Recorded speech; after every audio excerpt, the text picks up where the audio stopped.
عاشورہ محرم تھا، اور آقا کریم علیہ السلام نے جب ہجرت فرمائی، مکہ مکرمہ سے مدینہ منورہ تشریف لائے، تو حضور پاک علیہ السلام کو بتایا گیا کہ جو یہود و نصارہ ہیں، اہل کتاب ہیں، یہ عاشورہ محرم کی عزت کرتے، اس مہینے کی عزت کرتے، اور عزت کا انداز ان کا یہ ہے کہ وہ 10 محرم کو روزہ رکھتے۔ تو حضور پاک علیہ السلام نے فرمایا کہ بھئی ہم ان سے زیادہ اس محرم کی عزت کرتے ہیں، اور ہم اس محرم کا ریگارڈ ایسے کریں گے، میں اپنی امت سے یہ کہوں گا کہ آپ لوگ صرف 10 محرم نہیں بلکہ اس کے ساتھ ایک روزہ مزید ملاؤ، کیونکہ ہم محرم کو زیادہ عزت دیتے ہیں۔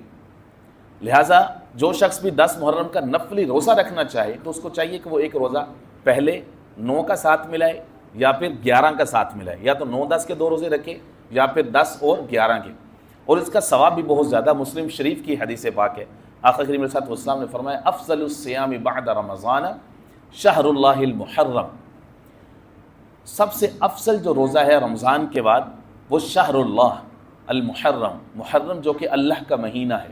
یہ اس محرم کی عزت ہے کہ اس کو مسلم شریف کی حدیث میں اس کو شہر اللہ یعنی اللہ کا مہینہ اس کو قرار دیا گیا ہے، اور فرمایا کہ اس میں روزہ رکھنا بہت زیادہ افضل ہے۔ تو یہ قمری کیلنڈر کا یا محرم کا پس منظر ایز اے ڈسکلیمر میں نے آپ احباب کے سامنے رکھا، یہ تھا پس منظر۔ اب دیکھیں کہ جو محرم الحرام ہے یہ قمری کیلنڈر کا پہلا مہینہ ہے، اور آخری مہینہ کون سا ہے؟ ذوالحج کا۔ ان 2 مہینوں کے اندر 4 بڑی قربانیاں ہیں۔ اب یہ سمجھیے کہ اسلام کا دوسرا نام قربانی ہے۔ اسلام کا مطلب تو فرما برداری ہے نا، مسلم اس کو کہتے ہیں جو فرما بردار ہوتے ہیں۔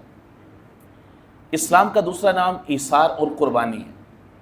اسلام ہمیشہ سے جو ایک پرسن کو ٹرین کرتا ہے یا ایک سوسائٹی کو ٹرین کرتا ہے، اس کی جو بیسک ٹریٹ، جو فنڈامنٹل ٹریٹ رکھتا ہے نا، یعنی انٹرنسک ویلیو جس پر وہ بیس کرتی ہے کوئی بھی شخصیت اسلام میں، وہ ایثار ہوتا ہے، وہ قربانی ہوتا ہے۔ آپ کسی بھی اینگل سے آپ اسلام کا مطالعہ کر لیں، آپ کو خلاصہ یہی ملے گا، قربانی۔ ذوالحجہ کے اندر 2 قربانی ہیں۔ 10 ذوالحجہ کو ہم یوم نحر مناتے ہیں جناب سیدنا اسماعیل علیہ السلام کی قربانی کی یاد میں۔ اسی ذوالحجہ کے اندر خلیفہ سوم دوہرے داماد الملقب بذو النورین سیدنا عثمان غنی رضی اللہ تعالیٰ عنہ کی شہادت قربانی ہے۔ ہم ان کی قربانی کی یاد بھی، ان کی سروسز، ان کی خدمات، اسلام کے لیے ان کی جتنی خدمات ہیں ہم ان کا ذکر